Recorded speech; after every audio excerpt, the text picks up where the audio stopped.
Welcome traders, Mike from MS100 back here with you. Well, what an interesting day that we did have on Wall Street today with the turnaround in the market.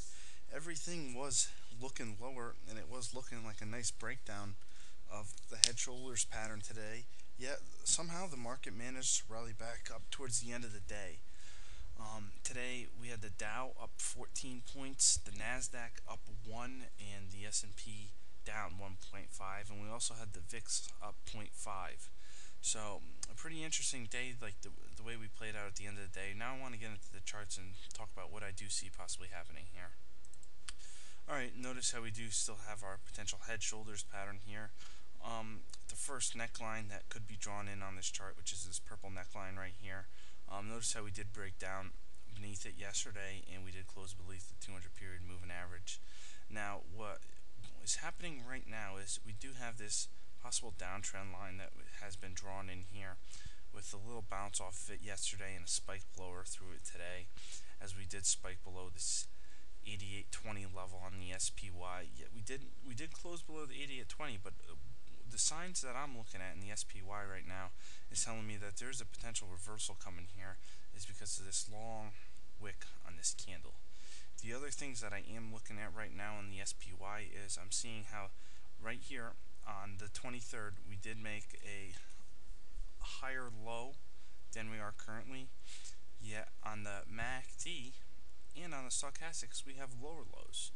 So this is a potential pattern of a divergence trade that could be coming up, as if we do get the stochastics and the MACD to start turning around again. When we look at the histogram here, we'll have a higher low on the histogram but a lower low on the chart, and the same thing on the stochastics. You'll have a higher low right here on the stochastics and a lower low on the chart. So this might be an interesting trade that could be setting up. Another trend line that can be drawn in here is this downtrend line right around here, which is potentially creating a rising wedge formation. I don't really like that trend line right there. Let me see if I can actually get rid of this for you for a second, and I'm going to remove that. I'm going to draw in a better one here for you. What I'm looking at is possibly this could be some kind of falling wedge formation forming in the markets, where we do get a chance to break out higher.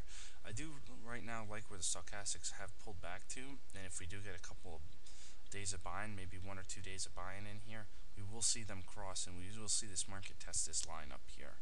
So right now I did take a long in Alcoa. I took it actually at 9.43, and I saw this similar pattern that was forming in here. Let me pull up Alcoa for you.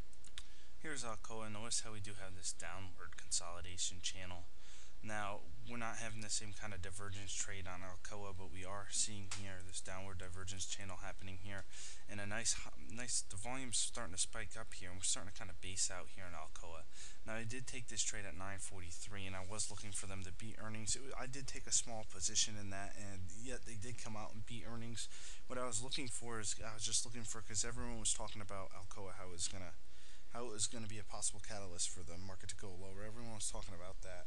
And if the earnings weren't that well, sure enough, the market could have gone lower off of their earnings, but they actually did have better than expected earnings.